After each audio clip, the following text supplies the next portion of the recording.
अस्सलाम वालेकुम, आप देख रहे हैं BBC उर्दू न्यूज़ और मैं हूं सुंबल ज़िया। बुलेटिन का कायदा आगाज़ करते हैं और शामिल करते हैं इस वक्त तक की अहम खबरें।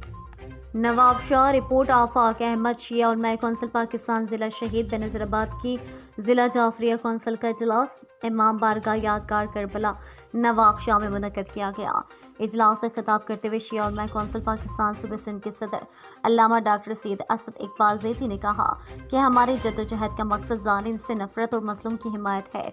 हमने गासिब रियासत इसराइल की हमेशा मुखालिफत की है और मुखालिफत करते रहेंगे और फ़लस्तीनियों और पारा चुनार की मज़लूम आवाम के साथ हैं और साथ रहेंगे। इसने कहा कि पारा चुनार की आवाम को इंसाफ फराहम करना सूबे हुकूमत की जिम्मेदारी है, जिसमें सूबे हुकूमत नाकाम हो गई है।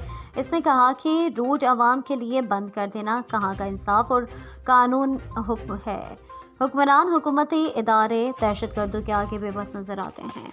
इसने कहा कि 7 बम धमाका करने वाले और दीगर मकामात पर दहशतगर्दी करने वाले आज तक कानून की गिरफ्त में नहीं आए और कातिल मुजरिम आज़ाद घूम रहे हैं, जिससे दहशतगर्दों के हौसले बुलंद हो गए। अल्लामा सैयद असद इकबाल ज़ैदी ने ऐलान किया कि शहदा 7 और शहदा मिल्लत जाफरिया की बरसी 9 फरवरी गोल्डन गेट 7 में मनाई जाएगी। बरसी की जलसे से कायद मिल्लत जाफरिया पाकिस्तान अल्लामा सैयद साजिद अली नकवी समेत दीगर उलमाए ज़ाकिरीन और मुख्तलिफ मकतब फ़िक्र के मरकज़ी रहनुमा खिताब करेंगे। अब तक के लिए इतना ही। मज़ीद खबरों, अपडेट्स और अच्छे प्रोग्राम्स के लिए देखते रहें BBC उर्दू न्यूज़ TV। अल्लाह निगहबान।